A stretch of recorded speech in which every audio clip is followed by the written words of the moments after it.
നമ്മൾ പറഞ്ഞു നിർത്തിയത് നക്തമാലം എന്ന് പറഞ്ഞാൽ പാഴ്മരം. ഒരു പാഴ്മരമായ എന്നെ ആശ്രയിച്ച് നിൽക്കുന്ന പിച്ചക വള്ളിയായ ദമയന്തി ചൂടുവെള്ളം കൊണ്ട് നനയ്ക്കപ്പെട്ട അവസ്ഥയിലാണ്. അതുകൊണ്ട് തന്നെ വിട്ടകലണം എന്നാണ് നളൻ ദമയന്തിയോട് അഭ്യർത്ഥിക്കുന്നത്. അടുത്ത ഭാഗം പക്ഷങ്ങൾ ചക്ഷുക്കളും പരിചഴും പൊന്നിറമാം പക്ഷികളിതാ വന്നു പരമരമണീയങ്ങൾ ഭക്ഷണാർത്ഥമിക്ഷണേന ഞാനിഹ വിക്രമേണ കൈക്കലാക്കുവാൻ വലവയ്ക്കണമെങ്കിലെന്തു ചെയ്വതു വസ്ത്രമേതത് ഉത്സ്യജാമിജാമിവ.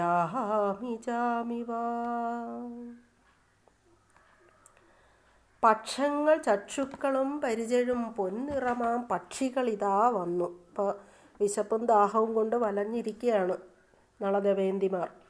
അപ്പോഴതാ കുറേ പക്ഷികൾ, പൊന്നിറമാർന്ന പക്ഷങ്ങൾ ഇളക്കിക്കൊണ്ടിങ്ങനെ മനോഹര പരമരമണീയങ്ങളും പൊന്നിറവുമാർന്ന പക്ഷിക്കൂട്ടങ്ങൾ അവരുടെ അടുത്തേക്ക് പറന്നിറങ്ങി. ഭക്ഷണാർത്ഥമിക്ഷണേന ഞാനിഹ വിക്രമേണ കൈക്കലാക്കുവാൻ വല വയ്ക്കണമെങ്കിൽ എന്തു ചെയ്വോ. നമുക്കിവയെ ഭക്ഷണമാക്കാം. അതിന് ഇവയെ പിടിക്കണമെങ്കിൽ വല വേണം. ഇവിടെ വലയില്ലല്ലോ. അതുകൊണ്ട് ഏതത് വസ്ത്രം ഉത്സൃജാമി, ഈ വസ്ത്രം, ഉടുത്തിരിക്കുന്ന വസ്ത്രം ഞാൻ ഊരിയെറിഞ്ഞ് ചാമിവ, ഇവയെ അവ കൊണ്ട് പിടിച്ചെടുക്കാം. അപ്പോഴിവ ചാവും. അങ്ങനെ നമുക്കവയെ കാട്ടിൽ തീയിട്ട് ചുട്ട് ഭക്ഷണമാക്കാം എന്ന് കരുതിയാണ് നളൻ പറയുന്നത്. പക്ഷങ്ങൾ ചക്ഷുക്കളും പരിചഴും പൊന്നിറമാം പക്ഷികളിതാ വന്നു പരമരമണീയങ്ങൾ ഭക്ഷണാർത്ഥമിക്ഷണേന ഞാനിഹ വിക്രമേണ കൈക്കലാക്കുവാൻ വല വയ്ക്കണമെങ്കിൽ എന്തു ചെയ്വതോ വസ്ത്രമേതത് ഉത്സൃജാമി ചാമിവ. അപ്പോൾ ഉടുത്തിരിക്കുന്ന വസ്ത്രം ഊരിയെറിഞ്ഞ് പക്ഷികളെ പിടിക്കാമെന്നാണ് നളൻ പറയുന്നത്. അടുത്ത ശ്ലോകമാണ്. കൃത്വാ പരോക്ഷതനുരേവ മഹോക്ഷമൂർത്തി സദ്വാ പരോക്ഷകലിതസ്ഥിതിരിഷ്ടസിദ്ധിം ധൃത്വാ സുവർണശകുനത്വമതീവ ദുഷ്ടോ ഹൃത്വാംബരഞ്ച ദിവമേത്യനളം ന്യഗാതീൽ. പക്ഷികളെ എറിഞ്ഞ് പിടിക്കാനുള്ള ശ്രമത്തിൽ നളൻ്റെ വസ്ത്രം നഷ്ടപ്പെടുന്ന ഭാഗമാണ് പറയുന്നത്. കൃത്വാ പരോക്ഷതനുരേവ മഹോക്ഷമൂർത്തി സദ്വാ പരോക്ഷ കലിതസ്ഥിതിരിഷ്ടസിദ്ധിം ധൃത്വാ സുവർണശകുനത്വമതീവ ദുഷ്ടോ ഹൃത്വാംബരഞ്ച ദിവമേത്യനളം നൃഗാതീൽ. അതിൻ്റെ അന്വയം ഇങ്ങനെയാണ്. പരോക്ഷതനുഹു ഏവം അക്ഷോഹമൂർത്തി സദ്വാപര അക്ഷകലിതസ്ഥിതി. പരോക്ഷതനുഹു യഥാർത്ഥ രൂപം മറച്ചുവെച്ച് ഏവം അക്ഷോഹമൂർത്തി സദ്വാപരഃ വലിയ കാളയുടെ രൂപത്തിൽ വടിവാർന്ന ദ്വാപരനോടുകൂടി, ദ്വാപരൻ കലിയുടെ സഹായിയാണ്, കാളയുടെ രൂപത്തിൽ വന്നാണ് നളനെ ചതിച്ച് രാജ്യമൊക്കെ കൈക്കലാക്കിയത്. അതാണ് മക്ഷോഹമൂർത്തി എന്ന് പറയുന്നത്. വൻ കാളയുടെ വടിവാർന്ന രൂപത്തോടു കൂടിയ ദ്വാപരനുമായി ചേർന്ന് അക്ഷകലിത സ്ഥിതി, ചൂതുകളിയിൽ ഇടപെട്ട് നളനെ പരാജയപ്പെടുത്തിയവനായിട്ട്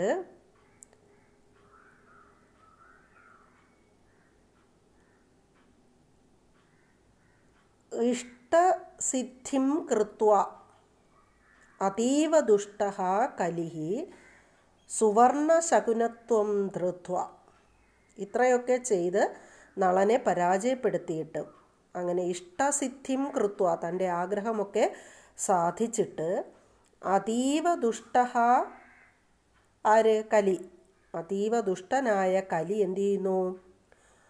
സുവർണശകുനത്വം ധൃത്വ, പൊൻപക്ഷികളുടെ രൂപം ധരിച്ച് വന്നിരിക്കുകയാണ് വീണ്ടും നളനെ പരാജയപ്പെടുത്താൻ. അങ്ങനെ വന്ന കലി എന്തു ചെയ്തു?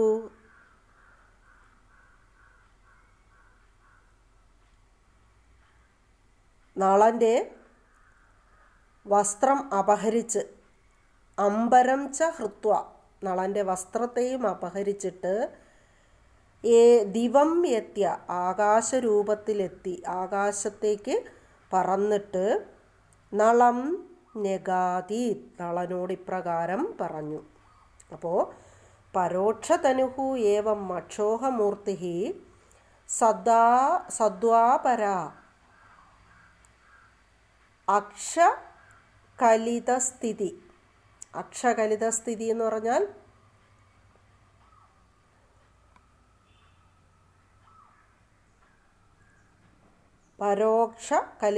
പരം അക്ഷകലിതസ്ഥിതി, മറഞ്ഞിരുന്ന് വേഷം മാറി വന്ന് കാളയുടെ രൂപത്തിലുള്ള ദ്വാപരനുമായി കൂടിച്ചേർന്ന് നളനെ പരാജയപ്പെടുത്തി ഈ സ്ഥിതിയിലൊക്കെ ആക്കി തൻ്റെ ആഗ്രഹം സാധിച്ചിട്ടും അവൻ്റെ ദേഷ്യം തീരാഞ്ഞിട്ട് പക്ഷികളുടെ രൂപത്തിൽ വന്ന് നളൻ്റെ വസ്ത്രത്തെ അപഹരിച്ച് ആകാശദേശത്തേക്ക് എത്തിയിട്ട് നളനോട് ഇപ്രകാരം പറഞ്ഞു. എന്താണ്?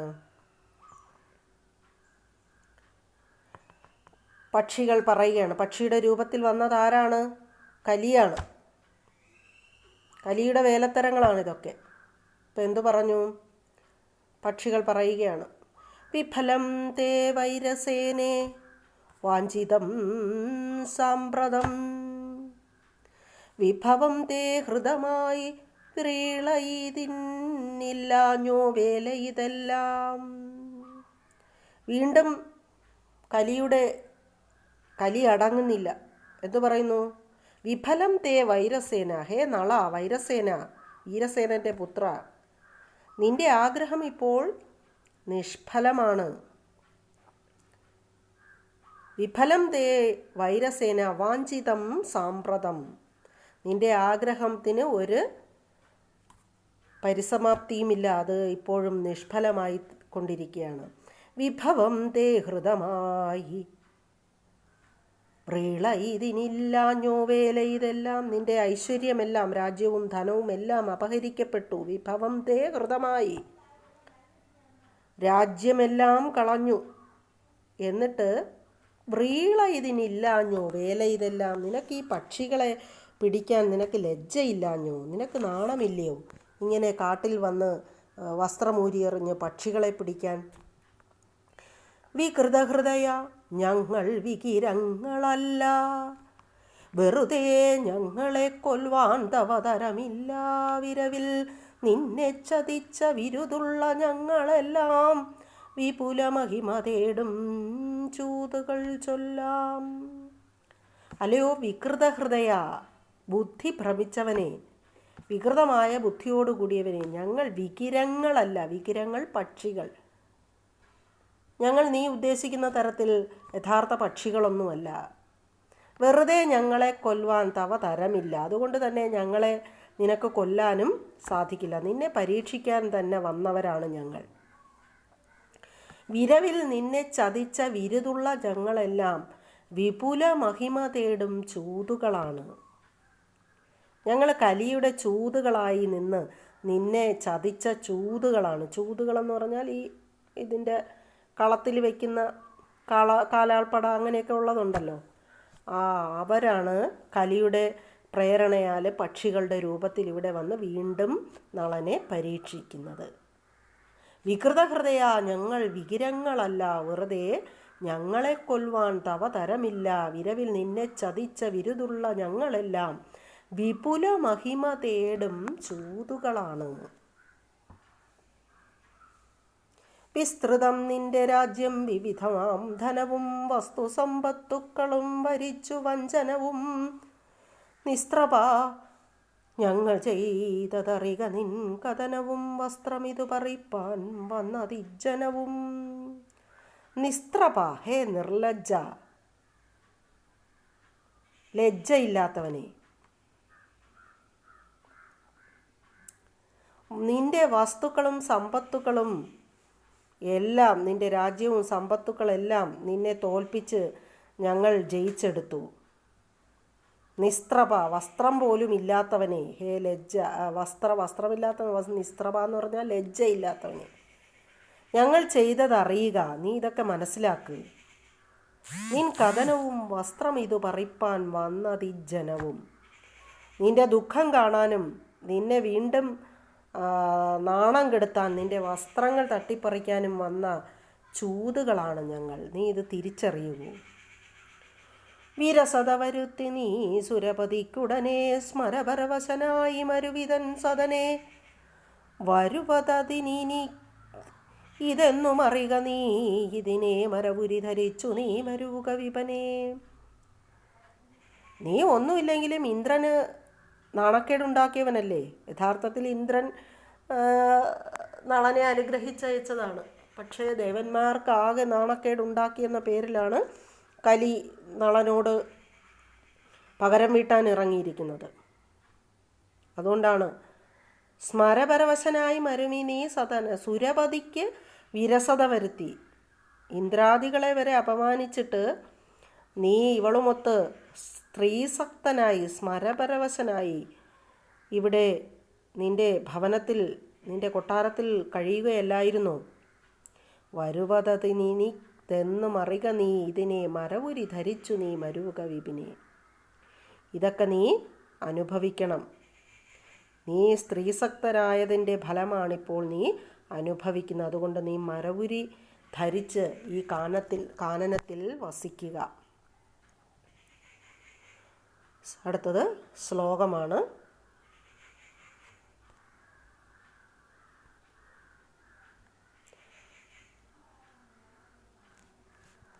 വനമണ്ഡപം.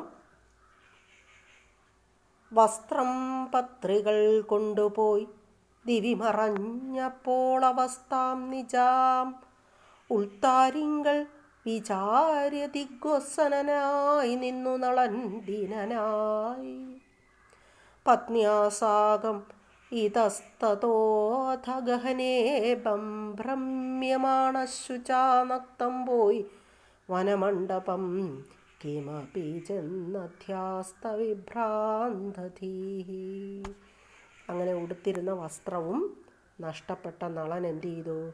അടുത്ത് കണ്ട യാത്രക്കാർക്കൊക്കെ വിശ്രമിക്കാനുള്ള കാട്ടിനുള്ളിലുള്ള ഒരു വനമണ്ഡപത്തിൽ ചെന്ന് ഇരിക്കുകയാണ്.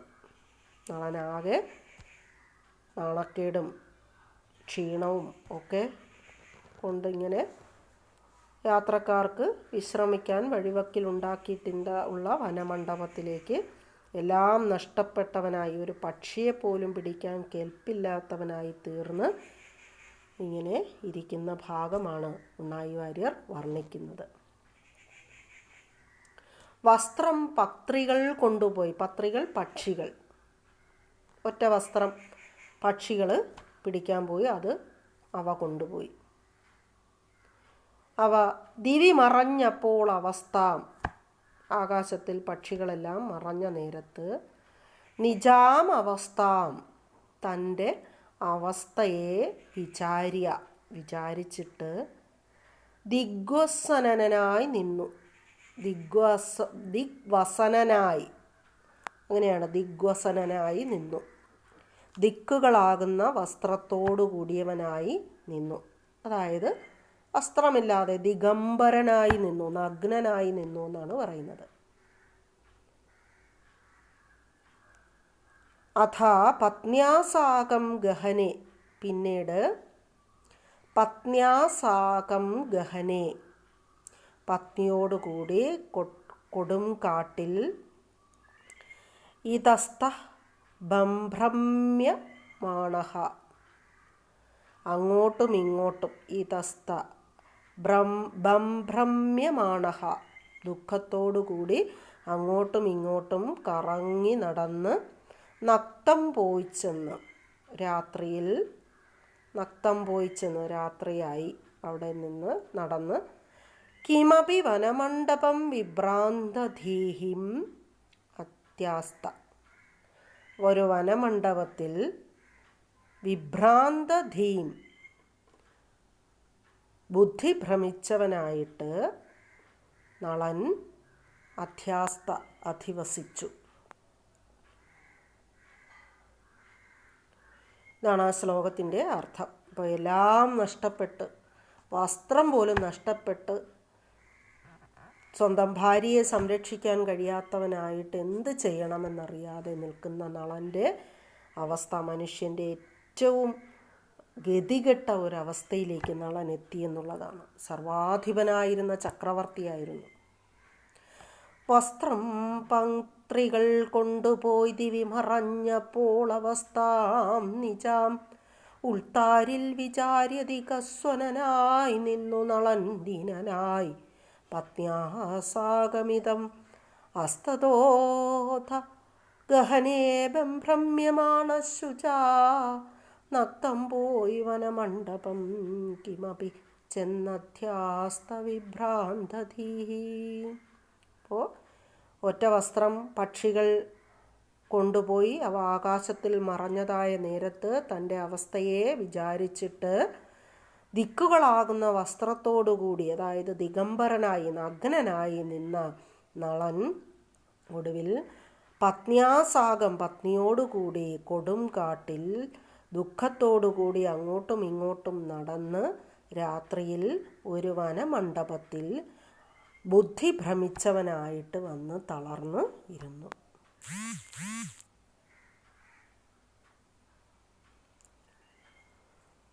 അടുത്ത നളൻ പറയുകയാണ്, ആത്മഗതമാണ്. ഒരു നാളും നിരൂപിതമല്ലേ ഉദന്തമിതൊരു നാളും നിരൂപിതമല്ലേ, കരുണാകടാക്ഷമെന്നിൽ പുരവൈരി സംഹരിച്ചോ, സുരനായകവരത്തിൻ പരിണാമമീദൃശമോ. ഒരു നാളും നിരൂപിതമല്ല, ഇങ്ങനെ വരുമെന്ന് ഞാൻ ഒരിക്കലും ഓർത്തിരുന്നില്ല, വിചാരിച്ചില്ല.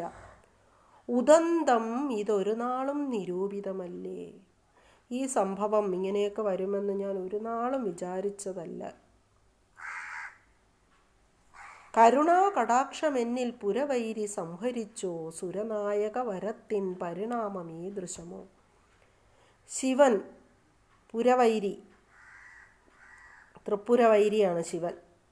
എന്നിലുള്ള കരുണാകടാക്ഷങ്ങളൊക്കെ പിൻവലിച്ചുവോ. ശിവഭക്തനാണ് നളൻ. ഇന്ദ്രാദികൾ വിവാഹാവസരത്തിൽ തന്ന വരങ്ങളുടെയൊക്കെ ഫലം ഇങ്ങനെയാണോ? ഈ ദൃശ്യമാണോ ഈ വരങ്ങളുടെയൊക്കെ പരിണാമം? സുന്ദരീദൈതേ ശൃണു ഭൈമീ, നിന്നെ രക്ഷിക്കാൻ ഇന്നരിമയനിക്കെന്നു വന്നു, ഒന്നല്ലെനിക്കുള്ള ആധി ചെന്നാൽ അറിയിക്കാമോ, എന്നെയും നിന്നെയും നീ തന്നെ കാത്തുകൊള്ളേണം. അപ്പോൾ തനിക്ക് ഇപ്രകാരമൊക്കെ വന്നു, ഇനി സുന്ദരിയായ തൻ്റെ ഭാര്യയെ പോലും സംരക്ഷിക്കാൻ എനിക്ക് കഴിയുമെന്ന് നളന് തീർച്ചയില്ല. അങ്ങനെ വളരെ ദുഃഖത്തോടുകൂടി ഭൈമിയോട് പറയുകയാണ്, നിന്റെ രക്ഷ നീ തന്നെ കാത്തുകൊള്ളണം. നിന്നെ രക്ഷിക്കാൻ എനിക്കിന്ന് പ്രയാസം നേരിടുന്നു. അതുകൊണ്ട് നിന്റെ ഈ കൊടുങ്കാട്ടിൽ നിന്റെ രക്ഷ നീ തന്നെ നോക്കിക്കൊള്ളണം. അപ്പം അതിന് മറുപടി, ഇപ്പം നളൻ്റെ ആ മനസ്സിൻ്റെ വിഭ്രാന്തി ഭൈമി തിരിച്ചറിയുകയാണ്. ഒരു ഭർത്താവിനോടൊപ്പം ജീവിക്കുമ്പോൾ ഒരു സ്ത്രീക്ക് കിട്ടുന്ന സുരക്ഷിതത്വവും സംരക്ഷണവും ഒക്കെ ഭൈമിക്ക് നഷ്ടപ്പെടുകയാണോ എന്ന് തോന്നുകയാണ്. അത്രയ്ക്ക് കെൽപ്പ് കെട്ടവനും ബുദ്ധിഭ്രമം ബാധിച്ചവനുമായി മാറിയിരിക്കുന്നു നളൻ. ഭൈമി നളനെ ആശ്വസിപ്പിക്കുകയാണ്. പയ്യോ പൊറുക്കാമേ ദാഹവും ആര്യപുത്ര കേളയോ എൻ പ്രിയ പ്രാണനാഥ, കയ്യോ കാലോ തിരുമ്മിമെയ്യോടുമെയ്യണവൻ, പൊയ്യോ നാം തമ്മിലുള്ള സംയോഗനാൾ പൊരുത്തം.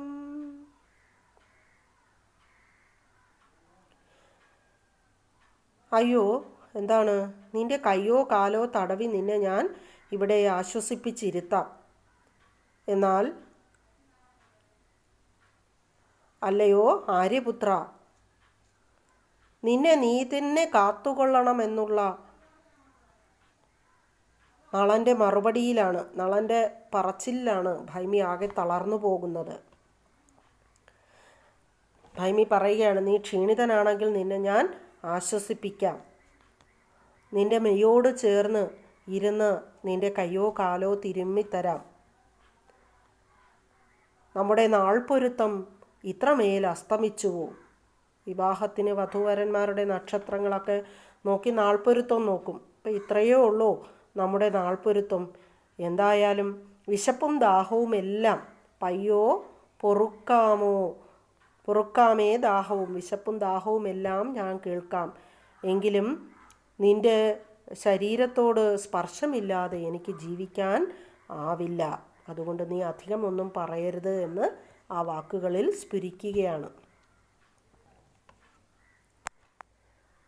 അടുത്തത് നളൻ വീണ്ടും ഉപദേശിക്കുകയാണ്. കാനനമിതെന്നാൽ എന്തധികം ഭീതിതമല്ലേ, കാണേണം തെളിഞ്ഞുള്ള വഴികൾ, നൂനമീ വഴി ചെന്നാൽ കാണാം പയോഷ്ണിയാറും, ഏണാക്ഷി ദൂരമല്ല ചേർന്നാർന്ന കുണ്ഠിനവും.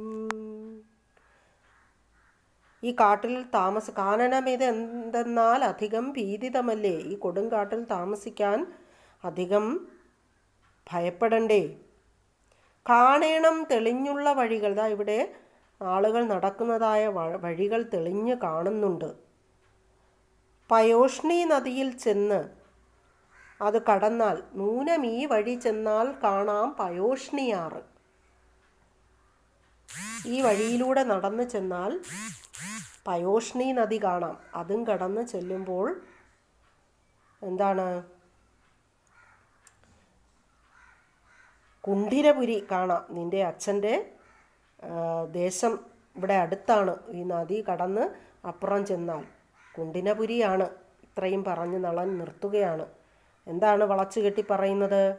നീ എന്നെ ആശ്രയിച്ച് ഈ കൊടുങ്കാട്ടിൽ കഴിയേണ്ട, കുറച്ചു ദൂരം ചെന്നാൽ നിനക്ക് അച്ഛൻ്റെ ദേശത്ത് പോയി വസിക്കാം എന്നാണ് നളൻ പറയാതെ പറയുന്നത്. ഭൈമി മറുപടി പറയുകയാണ്. പാതിയും പുമാന് പത്നിയെന്ന് വേദശാസ്ത്രാദിബോധമുള്ളവർകൾ ചൊല്ലിയിടുന്നു, ആദിവ്യാധികളിലും പ്രീതിതമൗഷധം കേൾ, സ്വാധീന സഹധർമ്മിണീതി നീ ധരിക്കണം. എന്താണ്? പുരുഷൻ്റെ വാമഭാഗമാണ് ധർമ്മപത്നി എന്ന് പറയുന്നത്. അതിനാൽ ഭർത്താവിനെ വേർപിരിഞ്ഞുള്ള ജീവിതം അവൾക്ക് വയ്യ. ശാരീരികവും മാനസികവുമായ അവസ്ഥകൾക്ക് സന്തോഷപ്രദമായ ഒരു ഔഷധമാണ് ഇരുവരും തമ്മിൽ ഒരുമിച്ചുള്ള ജീവിതം. പ്രത്യേകിച്ചും ഭർത്താവ് വിഷമിച്ചിരിക്കുന്ന അവസ്ഥയിൽ ഒരു ആശ്വാസമാണ് ഭാര്യ. അതുകൊണ്ട് ആധിവ്യാധികളിലും പ്രീതിതം ഔഷധം കേൾ, നിന്റെ ദുഃഖങ്ങളിലൊക്കെ ഞാൻ ഒരാശ്വാസമാണ്. സ്വാധീന സഹധർമ്മിണീതി നീ ധരിക്കണം. അതുകൊണ്ട് നിന്നെ ശുശ്രൂഷിച്ചുകൊണ്ട് ഞാൻ നിന്നോടൊപ്പം തന്നെ കഴിയും.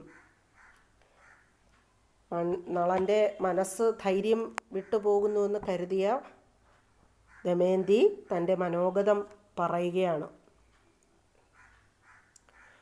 ഇത്രയും പറഞ്ഞ് അടുത്ത ശ്ലോകത്തിലേക്ക് കടക്കുകയാണ്. വേർവെട്ടിയിടുകില്ല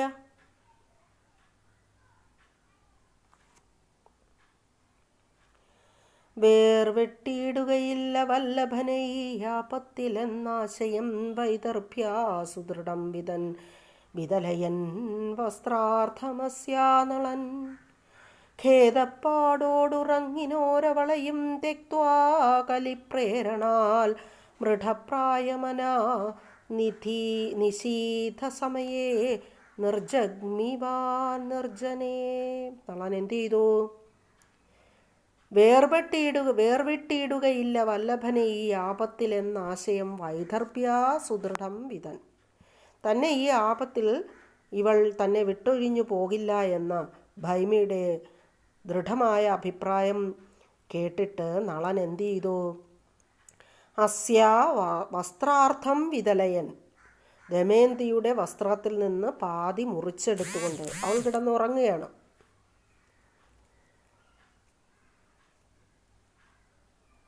ഖേദപ്പെട്ട് ക്ഷീണിച്ചുറങ്ങുന്ന അവൾ തെക്ത കലിപ്രേരണയാൽ ബുദ്ധി ഭ്രമിച്ചവനായിട്ട് നിശീഥ സമയെ നിർജഗ്നിവാൻ, ഈ ക്ഷീണിച്ചുറങ്ങുന്ന ദമയന്തിയെ ഉപേക്ഷിച്ചിട്ട് രാത്രിയിൽ അവിടുന്ന് പുറപ്പെട്ട് പോയി. ദമയന്തിയെ അവിടെ ഉപേക്ഷിച്ചിട്ട്. കാര്യം അവിടെ വഴി തെളിഞ്ഞ് കിടപ്പുണ്ട്, ഈ നദി കടന്നാൽ കുണ്ഠിനപുരിയാണെന്നൊക്കെ അവളോടത്ത് പറയുന്നുണ്ട്. അതുകൊണ്ട് ഇവൾ എങ്ങനെയെങ്കിലും അവളുടെ അച്ഛൻ്റെ ദേശത്തെത്തിക്കൊള്ളുമെന്ന് നളൻ കരുതുന്നു. അതുകൊണ്ട് തന്നെ ആശ്രയിച്ചാൽ ഇവൾ, അപ്പം നളന് അവിടോട്ട് പോകാനുള്ള ഒരു വൈഷമ്യമുണ്ടല്ലോ, അതുകൊണ്ട് ഇവൾ തന്നെ വിട്ടുപോകില്ല എന്ന് ഏതാണ്ട് ഉറപ്പായി. അതുകൊണ്ട് വസ്ത്രം നഷ്ടപ്പെട്ട നളൻ പാതി വസ്ത്രം ദമയന്തിയുടെ വസ്ത്രത്തിൽ നിന്ന് മുറിച്ചെടുത്ത് ഉടുത്ത് രാത്രിയിൽ തന്നെ ദമയന്തിയെ ഉപേക്ഷിച്ച് അവിടെ നിന്ന് പോവുകയാണ്. ഭൈമി ഉണർന്നു. അവിടെ അടുത്ത് നളനെ കാണാനില്ല. അവൾ സംഭ്രാന്തയായി. അലസതാ വിലസിതമതിനാൽ ഞാൻ ഉറങ്ങിനേൻ അലമലം കലവികളാലേ അളവില്ല മമ ഭയമാളിമാരുമില്ല നളാ നളിനാക്ഷ നീ ഒളിവിലെന്തിരിക്കുന്നു. ഇപ്പോൾ രണ്ടുപേരും കളിലീലകളിലൊക്കെ ഏർപ്പെട്ട് ക്ഷീണം കൊണ്ട് താൻ ഉറങ്ങിപ്പോയി.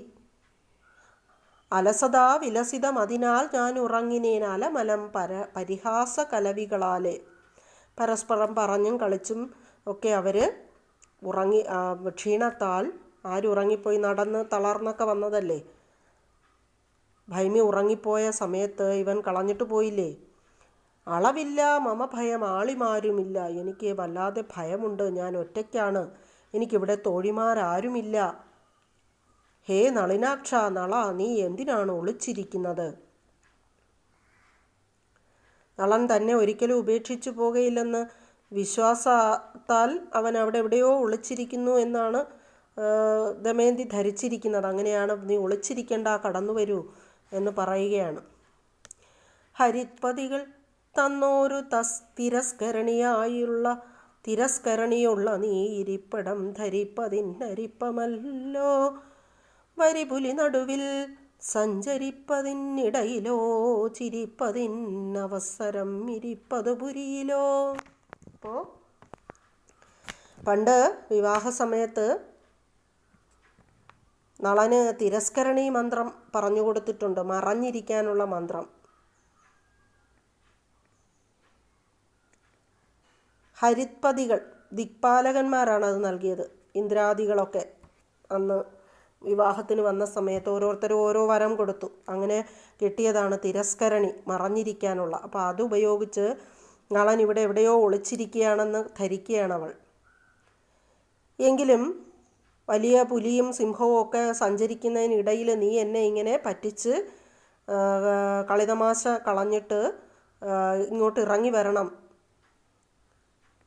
ചിരിപ്പതിന് അവസരമിരിപ്പത് പുരിയിലോ, നമ്മളിവിടെ കളിച്ച് ചിരിച്ച് കഴിയാൻ ഇത് നമ്മുടെ കൊട്ടാരമല്ല, നഗരത്തിലുള്ള കൊട്ടാരത്തിലല്ല നമ്മൾ താമസിക്കുന്നത്, വലിയ സിംഹവും പുലിയും ഒക്കെ ഉള്ളതാണ്. അതുകൊണ്ട് നീ മറഞ്ഞിരിക്കാതെ, വന്യമൃഗങ്ങൾ നിറഞ്ഞ ഈ കാനനത്തിൽ മറഞ്ഞിരിക്കാതെ എത്രയും പെട്ടെന്ന് എൻ്റെ മുന്നിലേക്ക് കടന്നു വരുന്നാലും.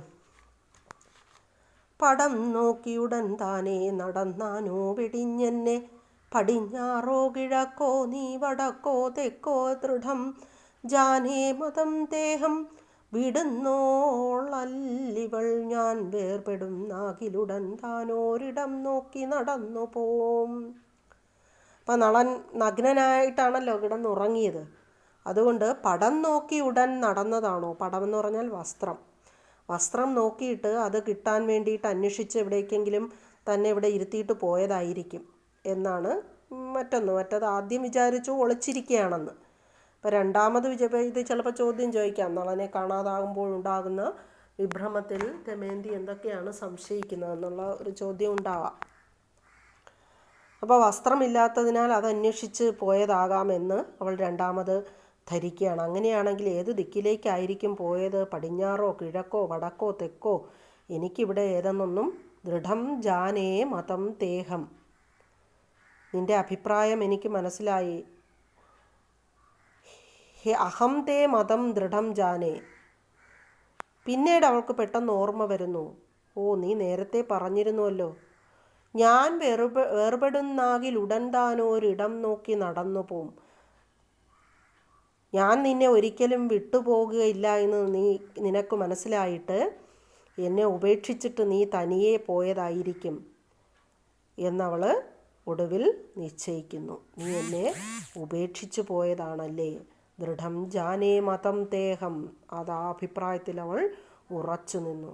വിടുന്നോളല്ലിവൾ ഞാൻ വേർപെടുന്നാകിൽ ഉടൻ താനോരിടം നടന്നു പോവും. നീ എന്നെ ഉപേക്ഷിച്ചിട്ട് നടന്നു പോയതാവും എന്ന് ധരിക്കുന്നു. വിശേഷിച്ചുണ്ടിനിക്കാധിവിരിച്ചാരിച്ചോളം.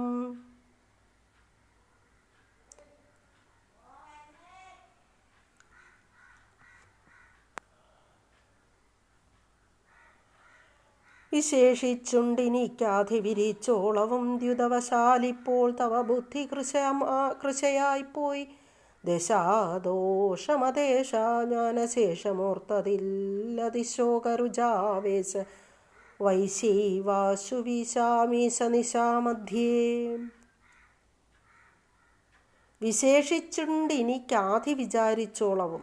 നീ ഇങ്ങനെ ഉപേക്ഷിച്ചതിൽ എന്നെപ്പറ്റിയുള്ളതിനേക്കാൾ എനിക്കിപ്പോൾ നിന്നെപ്പറ്റിയാണ് ആധി. എന്തെന്നാൽ നിനക്ക് ബുദ്ധി കെട്ടുപോയിരിക്കുന്നു. കലി ആവേശിച്ചിട്ട് നളൻ്റെ ബുദ്ധിയെല്ലാം വിഭ്രമിച്ചിരിക്കുകയാണ്. അതുകൊണ്ട് എങ്ങോട്ട് പോയെന്നൊക്കെ ഉള്ള ആധിയുണ്ട്. എന്നെക്കുറിച്ചുള്ള ആധിയേക്കാൾ എനിക്കിപ്പോൾ നിന്നെക്കുറിച്ചാണ് ആധി.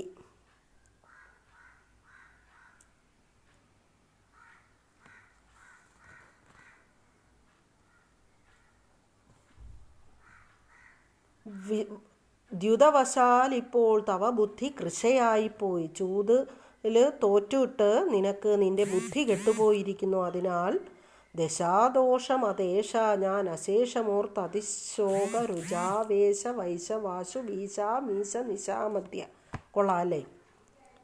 ചൂതിലെ തോൽവി കൊണ്ട് നിന്റെ ബുദ്ധി കെട്ടുപോയിരിക്കുന്നു. അതിനാൽ നീ വല്ല സാഹസവും ചെയ്തോ എന്നറിയുവാനും എനിക്ക് മാർഗമില്ലല്ലോ. ദശാദോഷമത്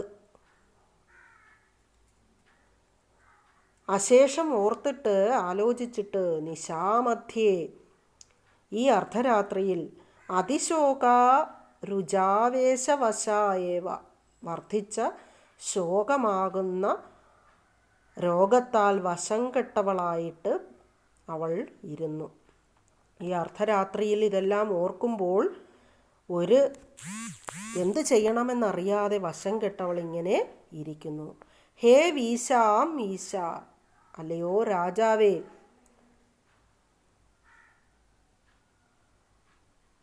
വേഗത്തിൽ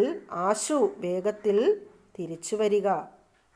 വീശാ മീശ അല്ലേ? ആ അവസാനത്തെ വരിയിലൊരു ശകാരത്തിൻ്റെ ഒരു അതിപ്രളയമാണ് അല്ലേ? രുജാവേശ ഏവ വേശാവശ ഏവ ആശു വീശാ മീശ നിശാമധ്യേ. ഈ രാത്രിയിൽ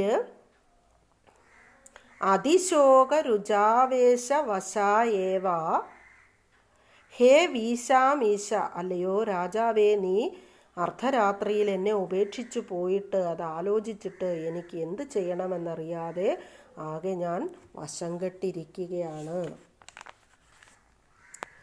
ഒരു ഭൂതത്തിനാലേവം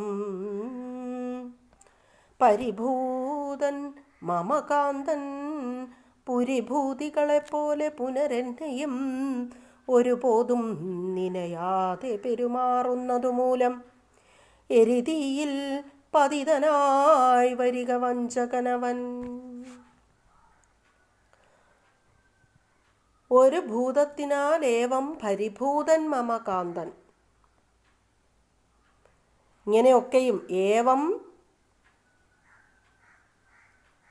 ഇങ്ങനെയൊക്കെയും വന്നത് എന്താണ്? ഏവം വന്നത്, ഇങ്ങനെയൊക്കെ വന്നത് ഒരു ഭൂതത്തിനാൽ പരിഭൂതൻ മമ കാന്തൻ. എൻ്റെ കാന്തൻ ഏതോ ഒരു ഭൂതത്തിൻ്റെ ആവേശത്തിനാലാണ്. കൃത്യമായിട്ട് അറിയില്ല, കലി ബാധിച്ചോന്നൊന്നും ഇവർക്കറിയില്ലല്ലോ. അപ്പം എന്തോ ഒരു ഭൂതാവേശം എൻ്റെ കാന്തനെ ബാധിച്ചിരിക്കുന്നു. പുരുഭൂതികളെപ്പോലെ പുനരെന്നെയും ഒരു പോതും നിനയാതെ പെരുമാറുന്നത്. വഞ്ചകനായ ആ ഭൂതം എരിതിയിൽ പതിച്ച് നശിക്കട്ടെ എന്ന് ദമയന്തി ശപിക്കുകയാണ്. അപ്പോൾ ആ നിമിഷം മുതൽ നളൻ്റെ ശരീരത്തിൽ വ്യാപിച്ചിരുന്ന കലി ഉരുകുകയാണ്, ഉരുകിയില്ലാതാകുകയാണ്. വഞ്ചകനായ ആ ഭൂതം എരിതിയിൽ പുരുഭൂതികളെപ്പോലെ പുനരെന്നെയും ഒരു പോതും നിനയാതെ പെരുമാറുന്നതു മൂലം എരിതിയിൽ പതിതനായി വരിക വഞ്ചകനവൻ. വൈദർഭീ ശാപരൂപോദ്ധത ശിഖാദത്തശേഷം. വൈദർഭിയുടെ ശാപമാകുന്ന കൊടുന്തിയിൽ ദഹിക്കപ്പെട്ട് ശോഷിച്ച കലി എന്ന് ഇത് കഴിഞ്ഞു വരുന്ന 3-ാം ദിവസത്തെ പാഠഭാഗത്ത് കലിയുടെ അവസ്ഥയെ വ്യക്തമാക്കുന്നുണ്ട്. അത് ഈ സന്ദർഭത്തിൽ ദമയന്തി കലിയെ ശപിക്കുകയാണ്. പതിവ്രതയാണ് ദമയന്തി. പതിവ്രതകൾ ശപിച്ചാൽ ഫലിക്കുമെന്നാണ്. ഇവിടെ തൻ്റെ ആരാണെന്നൊന്നും അറിയില്ല, തൻ്റെ കാന്തനെ എന്തോ ബാധിച്ചിട്ടുണ്ട്, ആ ഭൂതം എരിതിയിൽ പതിതനായി വരട്ടെ എന്ന് ശപിക്കുന്ന ആ നിമിഷം നളൻ്റെ ദേഹത്ത് ബാധിച്ചിരിക്കുന്ന കലി അവിടെ എരിഞ്ഞടങ്ങുകയാണ്. അപ്പം ആ ദുഷ്ടഭൂതം ഒരുപോതും നിനയാതെ, ക്ഷണനേരം പോലും സംശയിക്കാതെ പുരുഭൂതികളെ പോലെ എന്നെയും പെരുമാറിയില്ലേ. രാജ്യാദികൾ ഉപേക്ഷിച്ച പോലെ ഈ നളൻ എന്നെയും കൂടി ഉപേക്ഷിച്ചില്ലേ. പുരുഭൂതി, പുരു എന്ന് വെച്ചാൽ രാജ്യം, പട്ടണം, നഗരം, തൻ്റെ സ്വന്തം നാടും ഭൂതി ഐശ്വര്യവും എല്ലാം ഉപേക്ഷിച്ചതുപോലെ ഇപ്പോൾ നളൻ എന്നെ കൂടി ഉപേക്ഷിച്ചിരിക്കുകയല്ലേ. ഒരു പോതും നിനയാതെ, ഒന്നും ആലോചിക്കാതെ ക്ഷണനേരം കൊണ്ട് നളൻ ഇങ്ങനെയൊക്കെ പെരുമാറുന്നത് ഏതോ ഭൂതത്തിൻ്റെ ആവേശം കൊണ്ടാണ്. ആ ഭൂതം എരിതിയിൽ പതിതനായി വരട്ടെ എന്ന് ദമയന്തി ശപിക്കുകയാണ്. ഈ ശാപം നിമിത്തം നളൻ്റെ ശരീരത്തിൽ ആ നിമിഷം മുതൽ കലി വെന്ത് നീർന്നു. അത് അടുത്ത ഭാഗത്ത് 3-ാം ദിവസം, അത് നമുക്ക് പഠിക്കാനില്ല, അതിൽ പറയുന്നുണ്ട്. വൈദർഭീ ശാപരൂപോദ്ധത ശിഖാദത്തമ ശേഷം. വൈദർഭിയുടെ ശാപമാകുന്ന കൊടും തീയിൽ ദഹിക്കപ്പെട്ട് ശോഷിച്ച അവസ്ഥയിലായി കലി എന്ന് പറയുന്നുണ്ട്. അപ്പോൾ ഇത്രയും കഴിയുമ്പോൾ ഇനി അടുത്തത്, ഇതിനകത്ത് രംഗമൊക്കെ തെറ്റിച്ചാണ് കിടക്കുന്നത്. നിങ്ങൾക്ക് ഞാൻ പാഠഭാഗം തന്നെ ഞാൻ കോപ്പി എടുത്ത് ഇട്ടേക്കാം. തൽക്കാലം നിങ്ങളിത് നോക്കി മനസ്സിലാക്കുക.